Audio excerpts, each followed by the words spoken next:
కందాయ ఫలాలు. కందాయ ఫలాలు అంటే 4 నెలలకి ఒక నెంబర్ ఇస్తారు. ఆ కందాయ ఫలము సంవత్సరంలో 3 భాగాలుగా విభజించబడి ఉంటుంది. అంటే ఇది ఒక 4 నెలల పాటు ఈ ఫలితం ఉంటుంది.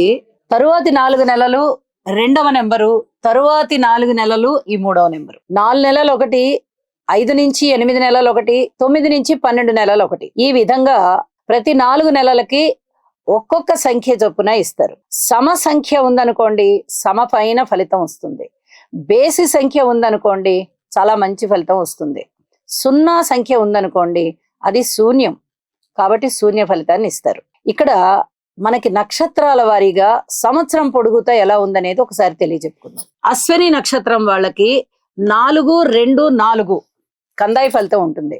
అంటే మొదటి 4 నెలలు 4 యొక్క ఫలితం సమ ఫలితం, తరువాత 5 నుంచి 9 వరకు ఈ 2 ఫలితం, అది కూడా సమసంఖ్య కాబట్టి సమమైన ఫలం. తరువాత 9, 10, 11, 12 ఈ 4 నెలలు 9 నుంచి 12 వరకు మళ్ళీ తిరిగి సమసంఖ్య వచ్చింది, సమ ఫలితం. 4, 2, 4 అశ్విని నక్షత్రం వాళ్ళకి ఈ విధమైనటువంటి ఫలితాలు ఉంటాయి. అలాగే మొత్తం అన్ని నక్షత్రాల వారికి, భరణి నక్షత్రం వారికి 7, 0, 2 అంటే ఇక్కడ 0 అనేది వచ్చింది కాబట్టి ఈ 0 వచ్చినప్పుడు శూన్య ఫలితం 2వ భాగం, అంటే 5వ నెల నుంచి 9వ నెల వరకు, 5, 6, 7, 8 ఆ 4 నెలలు అన్నమాట. కృత్తిక నక్షత్రం వారికి 2, 1, 0 అంటే చివరి 4 నెలలు 9, 10, 11, 12 అది శూన్య ఫలితం. రోహిణి నక్షత్రం 5, 2, 3 మృగశిర 0, 0, 1 వీరికి చివరి భాగంలో మాత్రమే, అంటే ఆ 4 నెలల కాలం 9, 10, 11, 12 నెలల కాలం మాత్రమే వీరికి 1 సంఖ్య వచ్చింది, బేసి సంఖ్య కాబట్టి 1 కొంచెం ఫలితం బానే ఉంటుంది. ఈ ముందు 2, 4 నెలలు అంటే 8 నెలల వరకు కూడా వీరికి శూన్య ఫలితాలు, ఎక్కువగా కష్టపడాలి ఏ విషయంలో అయినా అని ఇక్కడ అర్థం తీసుకోవాలి. ఆరుద్ర నక్షత్రం 3, 1, 4 పునర్వసు 6, 2, 2 పుష్యమి 1, 0, 0 పుష్యమి నక్షత్రం వారికి ఈ మొదటి 4 నెలల కాలము బాగుంది.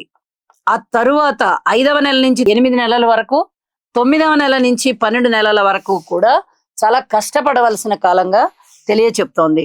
ఆశ్లేష 4, 1, 3 మఖ 7, 2, 1 పుబ్బ 2, 0, 4 ఉత్తర 5, 1, 2 హస్త 0, 2, 0 హస్త నక్షత్రం వాళ్ళకి మొదటి 4 నెలలు శూన్య ఫలితం, అంటే చాలా కష్టపడాలి ఏ ఫలితానికైనా కూడా. చివరి 4 నెలలు చాలా కష్టపడాల్సి ఉంది.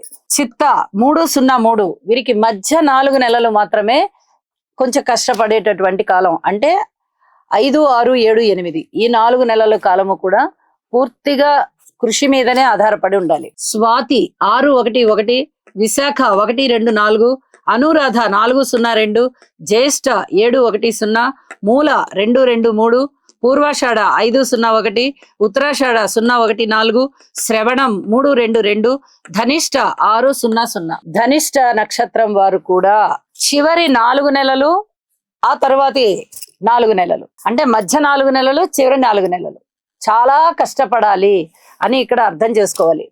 మొదటి 4 నెలల కాలము 6 సంఖ్య ఉన్నది, అంటే ఇది సమ ఫలితాన్ని ఇస్తుంది, సమ సంఖ్య కాబట్టి.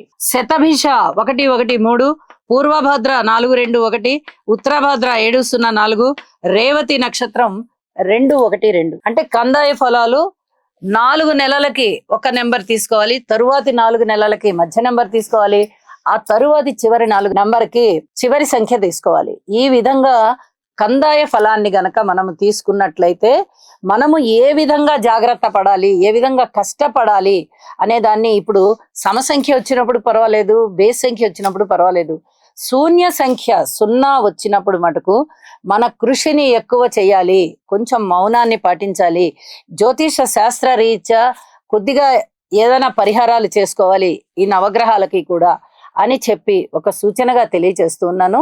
శుభం. సర్వే జనా సుఖినో భవంతు.